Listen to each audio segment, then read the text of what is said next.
Hello and welcome back. I'm Nicole, a cottage witch, and today I'm going to do another round of One Deck Gone Wild, this time with the, oh, it's upside down, Moonchild Tarot, the Shadow Edition. So the first question, and I'm not going to answer all of the questions because there are about 36 or 7 of them, and I'll probably answer about half of them. But the first one is, why did you pick this deck? And the answer is simply because it's new to me, and this seems to have become a way for me to get familiar with some of my newer decks, which is fun. Question number 3 is, what card reminds you to relax when it comes up?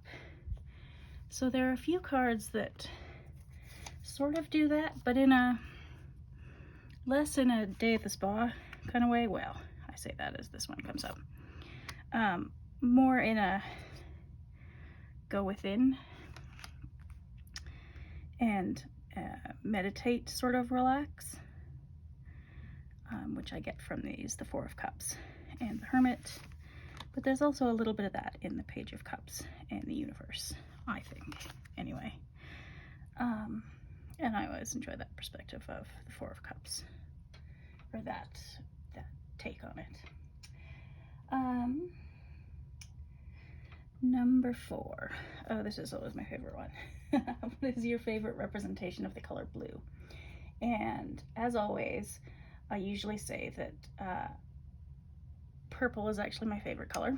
And although I like blue, and there's blue in this deck, but I mean, it's purple and the backs are purple, and all of the cards, most of the cards are purple. And some of them have this sort of aqua, I don't know what color you call that, greenish blue sort of color. Mostly I got it because it's so purple, and I don't have enough purple things in my life. However, this has a sort of purplish blue in the, I don't know how easy it is to tell on camera. Maybe, that's all right, I think. But the stonework is all sort of a purpley sort of blue. I also like this, the reflection here in the Knight of Cups, which is that even showing? Sort of. It's the time of year now when by the time I get home from work, there is no sunlight left, so I'm doing the best I can here. I also really like a lot of the purples in here, and then there's a really dark blue up there, which is lovely. And then some of my favorite, well, this blue I like. It's sort of a grayer, but the purples are my favorites. That really deep plum color. And then this has more of a lilac color happening, and this is more of that deep plum color, and I love it. A little bit of pink as well. But yeah, a part of the draw of this particular deck, I'd always liked, kind of liked Danielle Noel's artwork. I realize that may sound insulting. I don't mean it to, but I'd liked it, but not enough to get some of the more starseedy decks, which is not a thing that really does it for me. They're a little too light for me. But then I saw this take on the Moonchild and thought, well, this will be the first one of hers I'd try then. And I quite enjoy it so far, although I haven't really used it a lot yet. Still getting to know it. Number 5 is your favorite representation of insert card here. And I really like this Seven of Swords. Maybe it's gonna let me zoom in a little bit. I just use my phone for these sort of things, so it's not the most high-tech setup of all time. But I like this because it's different than the usual sort of sneaky thievery situation, and more of a, there is something hidden. She's keeping something hidden and hiding something else from view. But it doesn't necessarily have a connotation of wrongdoing so much as just a connotation of there are things probably in her mind or her point of view that are hidden from the outside world. At least that's what I get from it. Excuse me. It seems that every season in Alberta is allergy season. It's delightful. Next question. Number 6. What card makes you feel nostalgic? I think I've said this before in other ones, so it might be weird to feel nostalgia for depression, which I don't really. But I've spent so much time in the dark that these sort of cards are familiar to me, where I'm like, oh, that's not exactly terrifying new territory there. So in that way, it's sort of nostalgic. All right, number 7. Cards that shift your perspective, or a card, but I chose, well, several, so I'll just try to not spend too much time on each of them, so I'm not here for ages and ages. But I like the Emperor here because it's less of an external show of power and more internal. I don't know if control is quite the right word. It might not be. You also don't, or at least I haven't usually seen the Emperor with so much greenery all around him and flowing lines and things like that. So that's quite interesting. I like the 8 of Pentacles with, okay, work has been done, but there's also something hidden, something internal, and in the flowers, something beautiful involved somehow in a way that I haven't deciphered yet, but it's interesting. The 9 of Pentacles is also quite interesting to me in that there's a sort of portal to go through, and the worlds on either side are very different. So there's some manner of choice involved in that one. This 4 of Pentacles also is a bit, there's something going on in her, in the interior of her being. But also she's got her hands around her throat, so somehow it's her voice that's controlled. I don't know. I don't quite know what to make of that, but I think it's an interesting depiction. And I'm not entirely sure how it relates to the 4 of Pentacles yet, but I like it. And then this one I liked as well, the 5 of Pentacles, because usually what I get from the RWS imagery is a very exclusive sort of religious overtone, because I grew up in a very exclusive fundamentalist religious community.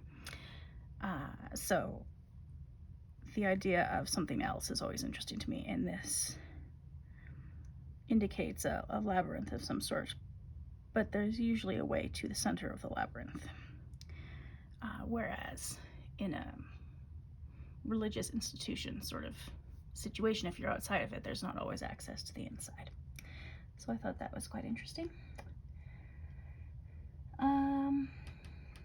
Number 11 veers into different territory. It's, if you made this deck a meal, what would it be? And okay, I don't know if this counts as a meal. Let's see if I can zoom out again. There we go. But I would make something from this. So this is a book/magazine. It's by Fun Cooking, and it's just called Chocolate. And it is seriously a book of the best chocolate recipes I've ever made. And I should make that again sometime. These might be it. Ultimate fudgy brownies, which you can screenshot if you need a brownie recipe, because this one is amazing. As I've written on my little note in the corner. It really is one of the best recipes. But so probably it would be that one, but there are a lot of really good decadent sort of recipes from this book, and for some reason that's what I thought of. I don't have a good reason for that, but oh well. Number 12 is, what is this deck's favorite book? And I think for that I would say something spiritual, or something, if it was fiction, something atmospheric, like some of the Icelandic mysteries I've written, or some of the Gothic that I read recently, but something with a lot of atmosphere. Number 16, which card would you hang in whichever room of the house? So I think I missed a question. I'll go back to that. Okay. So for some reason, this Two of Swords makes me think like Viking queen of some sort. So I quite like her. Don't know what room of the house I'd hang that in. I don't know if I'd actually hang this in the room of the house, but similarly, she seems like a woman who's, you know, got a handle on things. And I never feel like I have a handle on things. So there's that. But this would probably be the one. And I actually do. I have an Emily Carr painting. Not obviously an original one, because that's expensive. But a print in my apartment of this sort of situation. Maybe if I remember, I'll put a screenshot of the image. But of a path through a dark forest, but it's all green and not so purpley blue. But I do like that sort of environment. So probably that one.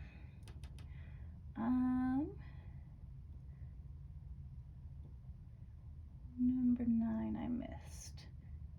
Which court card reminds you the most of heartbreak? And I didn't pick, a court card. But I picked 2 other cards, so that'll have to do. And those are the 8 of Cups in this one for some reason.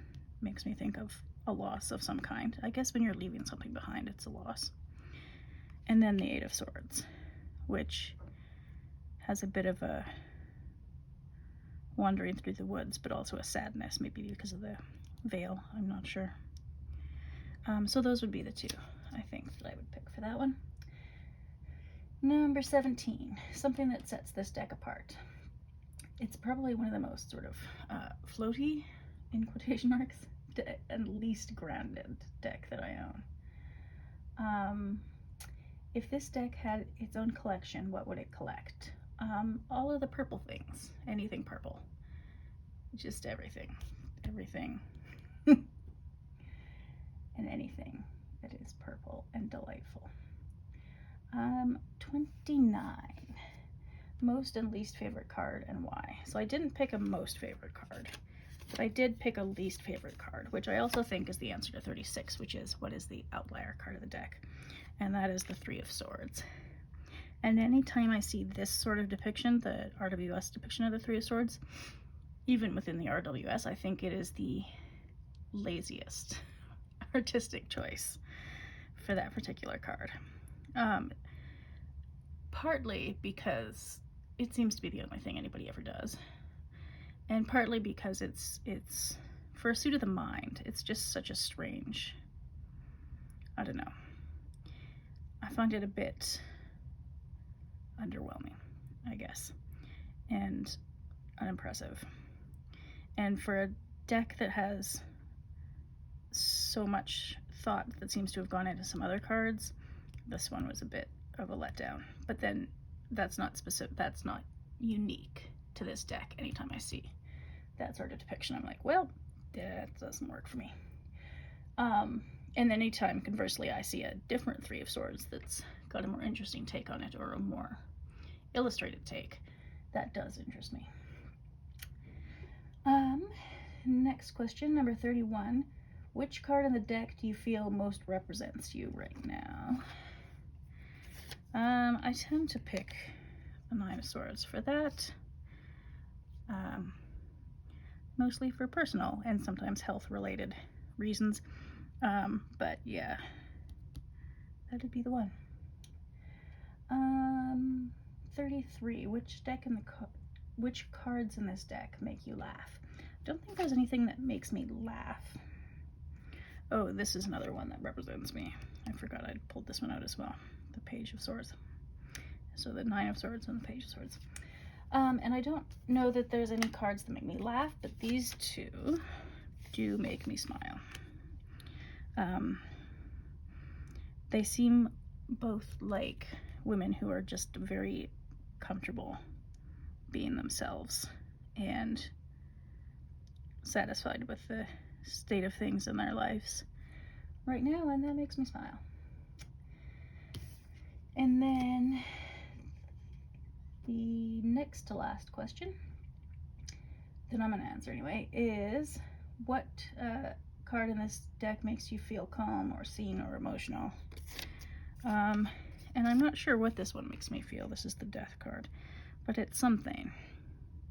There's a lot going on there, and it's not calming, certainly, but it's emotional in some sort of way I couldn't define at the moment. But it's quite interesting. And then the last question that I'm going to answer is, what is 35? What is the deck's favorite tarot deck? And I don't know that I have anything that actually pairs well with this, but I think if I had another tarot deck, it would be the Our Tarot, which, there's the box by Sarah Shipman, that just, I don't know, maybe aesthetically they don't match, but there's something in the spirit of that works for me. And so yeah, that would be the tarot. And then there are a couple other oracle decks that I thought have as close as I could get to oracle decks that this deck would like. Maybe that's what it is. That's a tarot deck that this deck would like. Our Tarot, perhaps. And this is the Earthly Souls and Spirits Moon Oracle. And it's probably the most like matchy in terms of colors and whatnot.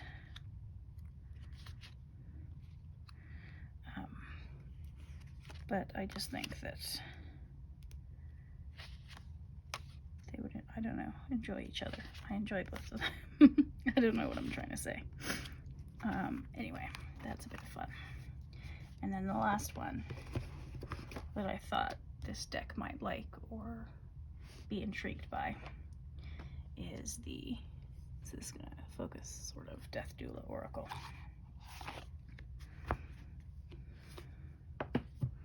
Which is very different, very, very different aesthetically. But goes to, you know, I think they're both meant for those internal places more than external stuff that's going on. And so even though they don't look at all the same, like at all, they've got a quality that's sort of, let's say, not of this world, but of something, I don't know, in addition to the world, or in addition to the world that's visible. Something to do with the felt world, I think. Anyway, that's that, and that's all the questions.